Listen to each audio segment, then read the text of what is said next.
And people thought this was just going to stop in Aurora, Colorado. Now, guys, a lot of you know what's going on with this Trinidad gang. Yet, yes, another video on this bag of shit group that's continuously growing throughout the country. That being said, what happened in Colorado wasn't the last of it. Some people seem to think that that was a fluke, like the mayor who lied to the American people, or rather the Coloradan people. He lied to them saying, oh, that didn't happen. Then when the video came out, he was like, well, it's not as bad as they're saying it is. And then there was more videos that came out. Now he's quiet. He's not saying anything. Because, again, a liberal shitbag mayor is trying to cover up for an active gang running around with weapons in the open. Fine. Let's move over to Chicago. Chicago, according to police radio transmission, had the same incident happen with guys walking in the courtyard of a building with weapons out, motorcycles on the street, and mayhem broke out when the cops showed up. Now, no shots were fired, at least according to the radio transmission, but that was it. Now, we are waiting for more information on this situation. Some people are saying that it's fake, and other people are saying that it's real. But I'm going to tell you right now, this is not the last of it. We are seeing more and more of this gang being brazen, and politicians like Eric Adams turning around and saying, well, it's a sanctuary city status, it's why we can't do anything, which is full of shit. But we're going to get to that in a little bit. But this gang growing, guys, throughout the country. And they're, like I said, they're moving to smaller towns and trying their shit there, and they are getting away with it because people are being vaginaized, right? They're fucking growing vaginas and not wanting to do anything. There is another side of that argument that I will entertain, and I see it.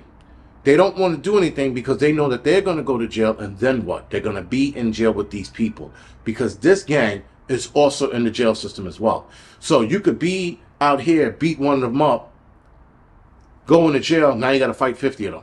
So there is that argument, but sometimes you got to put your foot down. Because, again, guys, they are moving women and kids with the sex trafficking industry. This gang. They just showed up here 2-3 years ago, and now they are heavy in the sex trafficking. They're moving so many people around. Sorry, I was going to say so much weight. They're moving so many people around, and no one's saying anything. They're moving women between here and Florida, here Chicago, here Detroit, Chicago, and then across the way.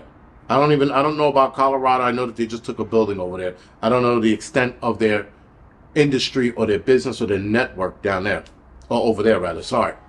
But still, they're growing. So the liberals and the Democrats are trying to hide what's going on.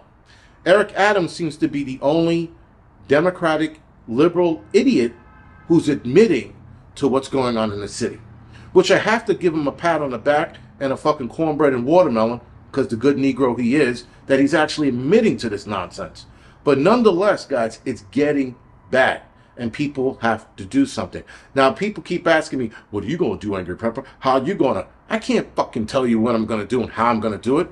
The fuck? That's like, I'm not going to do that. Just know, if I end up in a newspaper, one of the reasons was because of these assholes. That's all I'm going to say. Nonetheless, guys, something has to be done on a people level. On a citizen level, we have to respond in some way, shape, or form.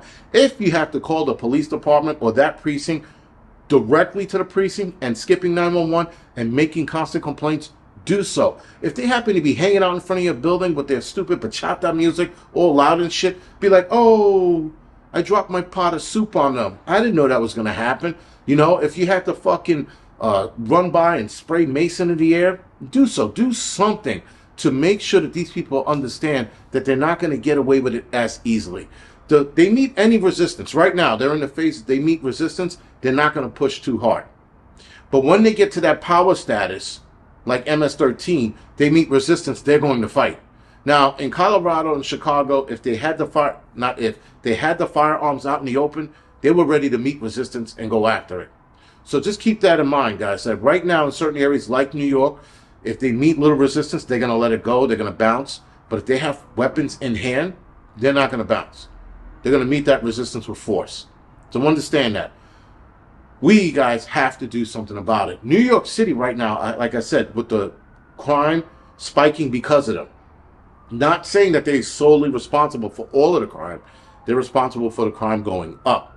In fact, a lot of the court cases here in New York City are 75% of them are arrests made in Midtown New York because of their nonsense, the bullshit that they're doing, stealing, robbing, beating up people, fighting with one another, getting drunk in the hotels, fighting with one another.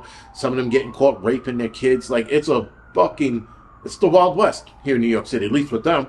They came here, guys, for a better life, and then they brought their bullshit with them. They brought their gang mentality, they brought their gang tactics with them here. And we're supposed to sit here and go, oh, Consuela, she needs her and Miguel, little Miguel, they need a better home. Fuck little Miguel and fuck Consuela. Send them back over to the fucking border where they belong. Because until these people are vetted, we didn't have this problem when we were actually vetting people to come here. We didn't have this problem. Yes, gangs were here. I did see blood in and blood out and the chifatos and the fucking SS. I saw that shit. But that was slow growing. This shit here, this is nuclear bomb shit. This is a detonation that went across the nation in the blink of an eye. And now, some people are going to say, in a year or two, it's going to be too late. It is never too late to vanquish evil. Never. I'm tired of people saying, oh, it's too late to do this, it's too late to do that. It's never too late. You just have to have a tactic to deal with it. And the American government and cities like New York don't want to deal with it. They want to use Sanctuary City as a way to handcuff their police officers. Keep in mind, the Sanctuary City status here in New York was decades ago, and cops were able to do what they needed to do to keep crime down and to keep immigrants in check. Now, all of a sudden in 2024, they're like, well, it's a Sanctuary City status and we can't do anything about it. You're full of shit. This is where Eric Adams is full of shit, because he's using that as the excuse of why the cops are handcuffed. No, they're not. They're handcuffed because you're allowing it to be so. Again, liberals, Democrats lie when all you have to do is do some research and look back on it and go, this shit was enacted years ago, and that wasn't an all of a sudden thing. But again, these people think we're stupid and think we won't look this up. Anyway, guys, this is the Angry Prepper. Thank you for watching the Angry Prepper channel.